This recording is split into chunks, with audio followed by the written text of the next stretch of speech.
మొత్తం మీద డబుల్ బెడ్రూమ్లకు సంబంధించిన అవకతవకలు ఏవైతున్నాయో ఆధారాలతోని ఆడ అర్హులైన వారికి కాకుండా డబుల్ బెడ్రూమ్లు ప్రొసీడింగ్లు దొంగ ప్రొసీడింగ్లు తీసుకొని డబుల్ బెడ్రూమ్లు అమ్ముకుంటా కాలయాపన చేస్తున్నటువంటి వాళ్ళకైతే ఆధారాలతోని ఇంకొక 2-3 రోజులలోనైతే మేము బయట పెట్టే ప్రయత్నం చేస్తాం.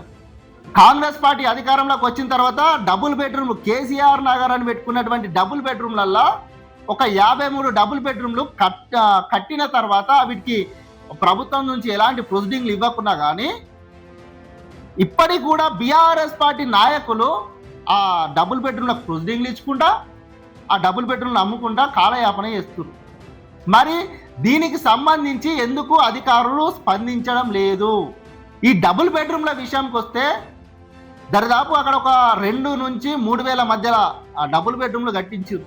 ఆకలితోని ఉన్నటువంటి పేదవాళ్ళు ఎంతోమంది ఉన్నారు. మరి నిఖర్సైనటువంటి అర్హులను గుర్తించకుండా ఆ ఎవడైతే తీసుకున్నాడో డబుల్ బెడ్రూమ్లు దొంగ ప్రొసీడింగ్లు పెట్టి వాళ్ళ దగ్గర నుంచి రిటర్న్ తీసుకొని అర్హులకు ఇవ్వకుండా కాలయాపన ఎందుకు చేస్తుంది? మొత్తం మీదనైతే మేమైతే గతంలో కూడా చేసినాం మన కర్తవ్యం న్యూస్ ఛానల్ తరఫున డబుల్ బెడ్రూమ్లలో జరిగిన అవకతవకల మీద అని. ఇప్పుడు కూడా చెప్తున్నాం, అధికారులు స్పందిస్తారా మరి లేదా ఇట్లనే కాలయాపన చేస్తారా?